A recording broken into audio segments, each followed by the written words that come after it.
শ্রী শ্রী মায়ের কথা। ভক্ত সে যত দুর্বলই হোক না কেন, মায়ের নিকটে আসিলে সাহস ও অভয় পাইত, আর তাহার হৃদয়ে বিশ্বাস জাগিত। জনৈক ভক্ত জপ করিয়াও মনে শান্তি পান না। মা তাহাকে উৎসাহ দিয়া বলিলেন যে অভ্যাসের ফলে মন শান্ত হইবে। কিন্তু ভক্তের তাহাতেও স্বস্তি হইল না। তিনি শুনিয়াই বলিলেন, শিষ্য মন্ত্র জপ না করিলে শুনিয়াছিলাম গুরুর ক্ষতি হয়। সুতরাং তিনি শ্রীমাকে মন্ত্র ফেরত দিতে চাহিলেন।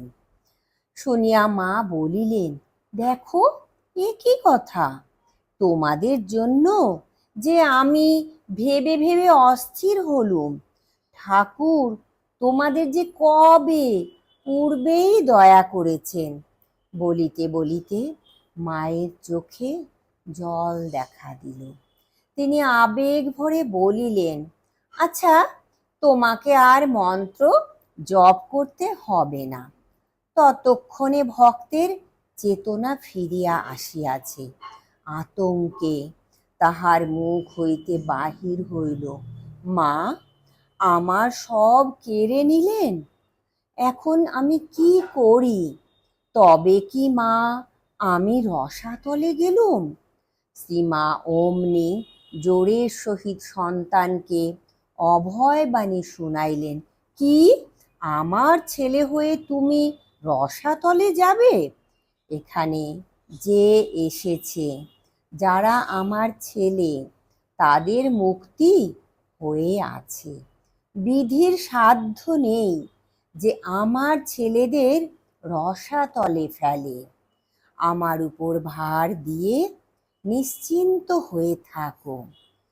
আর এটা সর্বদাই স্মরণ রেখো যে তোমাদের পেছনে এমন একজন রয়েছেন, যিনি সময় আসলে তোমাদের সেই নিত্যধামে নিয়ে যাবেন। আর একজনকে তিনি অনুরূপ স্থলে ভরসা দিয়েছিলেন। এখন যাই হোক, অর্থাৎ জপ তপ নিয়মিত না হইলেও শেষটায় ঠাকুরকে আসতেই হবে তোমাদের নিতে।